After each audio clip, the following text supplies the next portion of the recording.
Well, welcome back. It's certainly getting exciting now, isn't it? Lots of unexpected twists and turns, but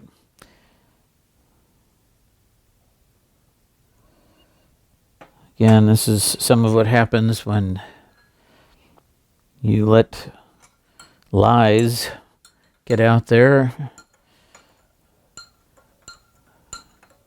and proliferate.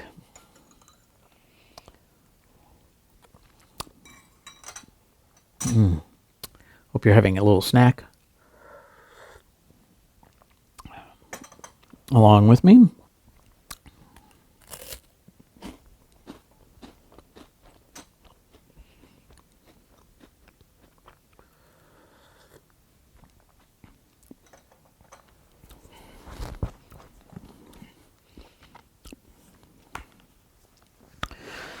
Chapter 11.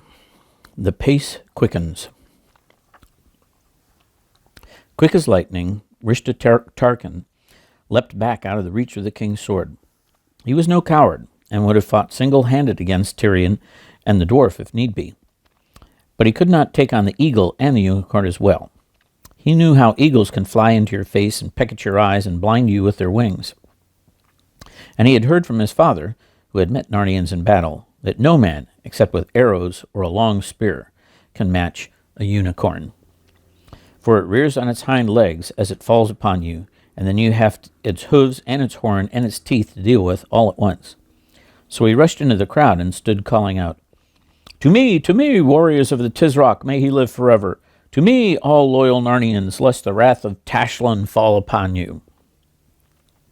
While this was happening, two other things happened as well. The ape had not realized his danger as quickly as the Tarkan.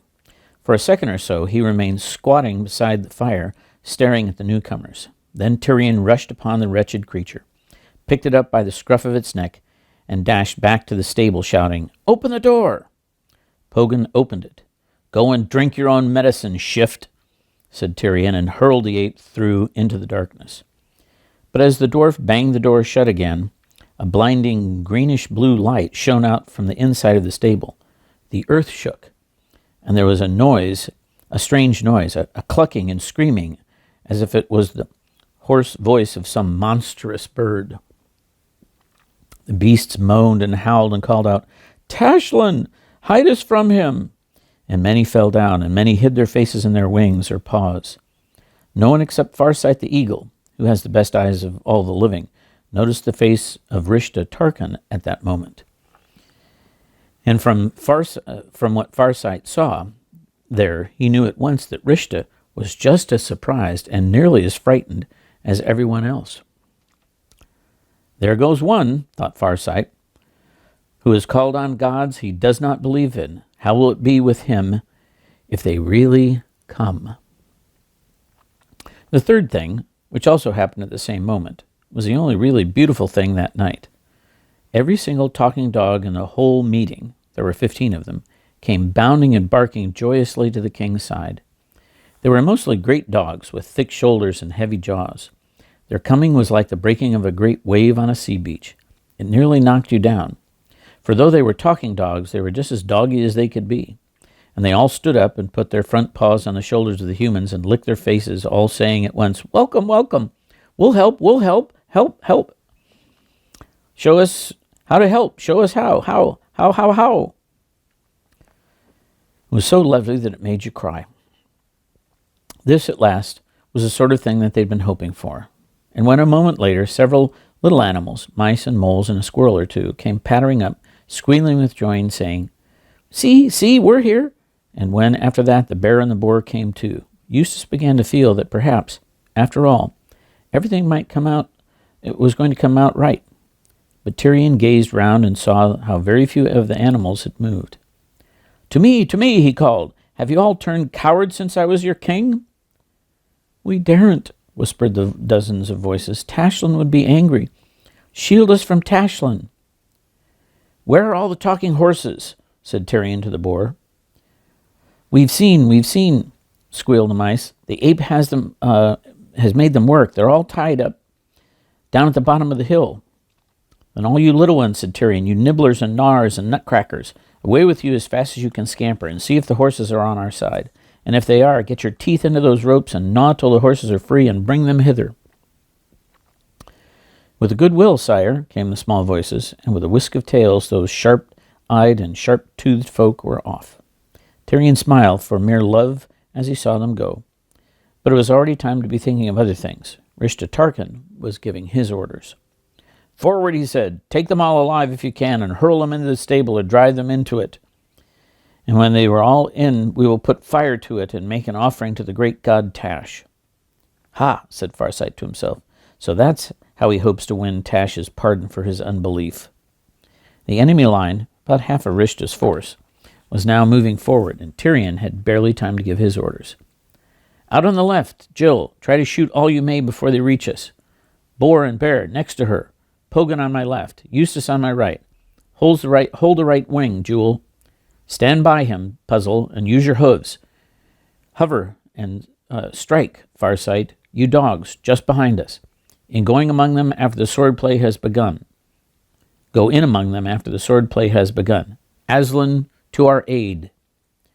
Eustace stood with his heart beating terribly, hoping and hoping that he would be brave.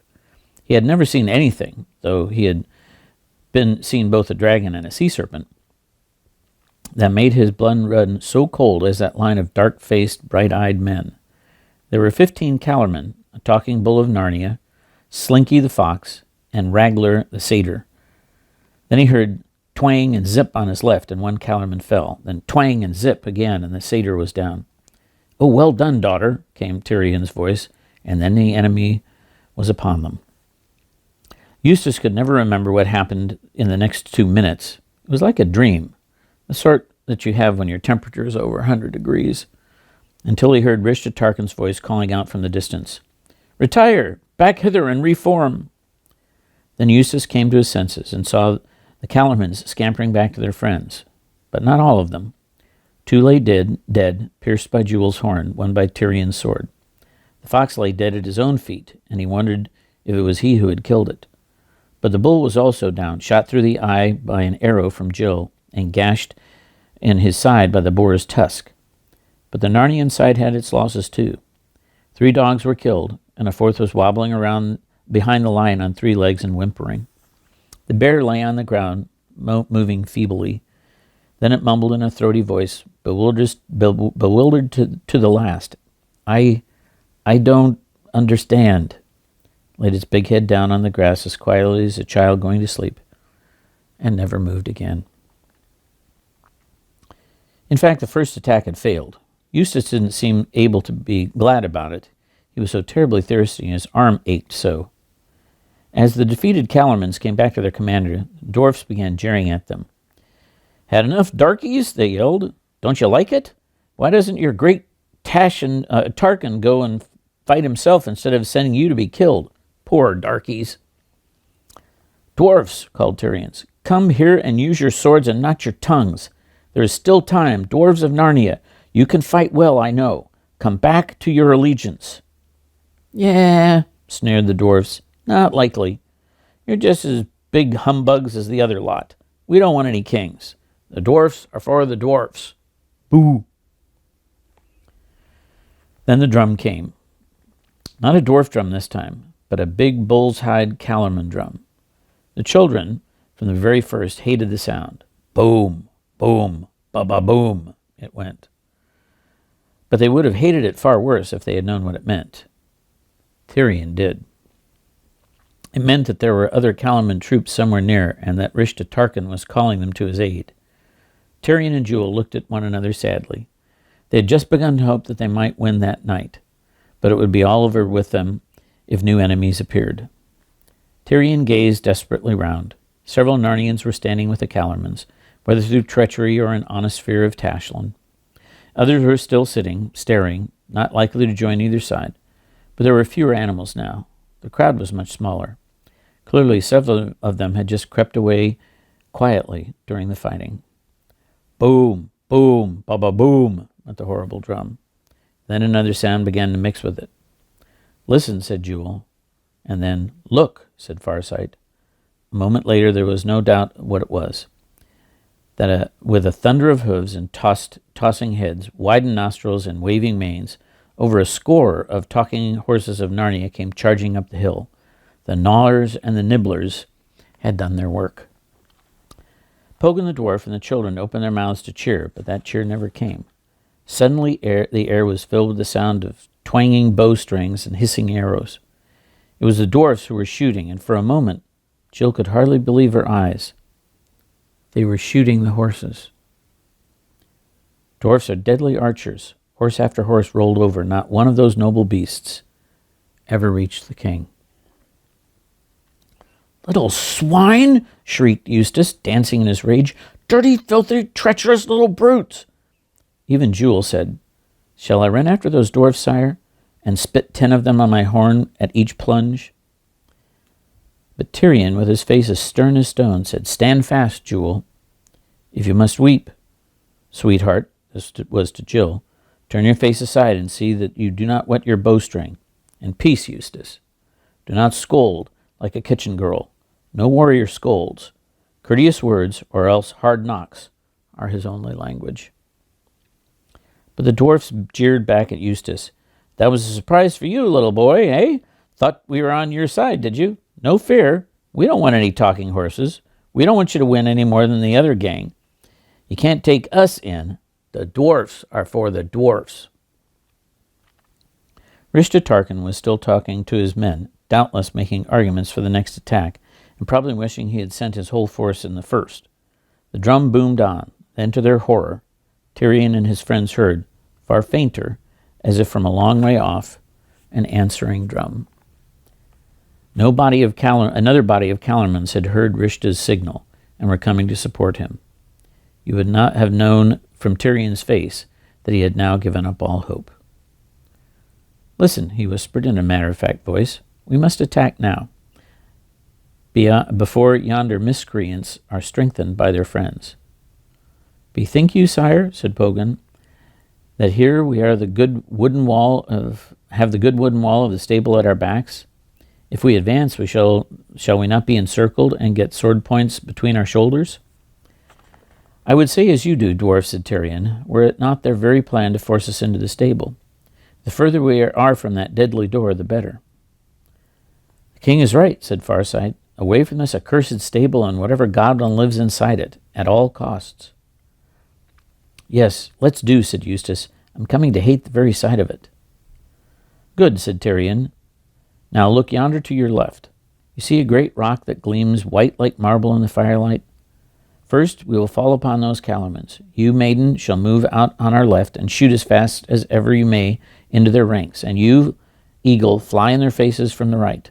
Meanwhile, we others will be charging them. When they are so close, Jill, that you can no longer shoot at them for fear of striking us, go back to the white rock and wait. You others, keep your ears wide even in the fighting. We must put them to flight in a few minutes, or else not at all, for we are fewer than they. As soon as I call back, then rush to Jill at the white rock, where we shall have protection behind us and can breathe a while. Now be off, Jill." Feeling terribly alone, Jill ran about 20 feet, put her right leg back and her left leg forward, and set an arrow to her string. She wished her hands were not shaking so. "That's a rotten shot," she said as her first arrow sped towards the enemy and flew over their heads. But she had another one on the string the next moment. She knew that speed was what mattered. She saw something big and black darting into the faces of the Calormans. That was Farsight. First one man and then another dropped his sword and put both his hands to defend his eyes.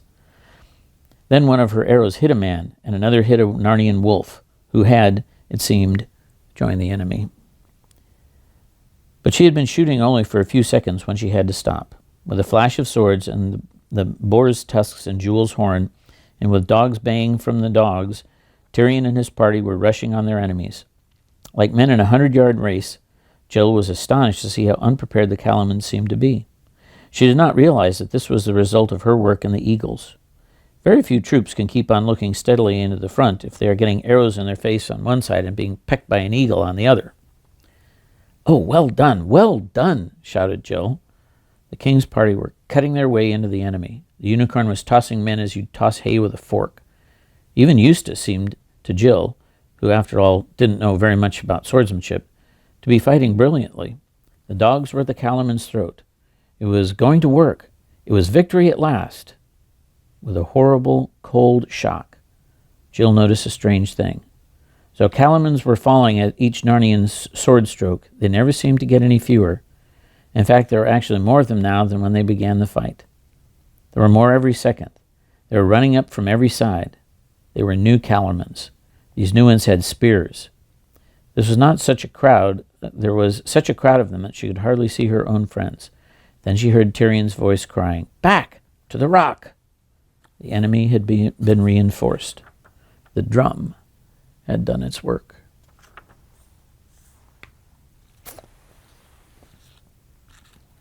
That's the end of that chapter. Well, I hope you can get a good night's sleep. See you tomorrow.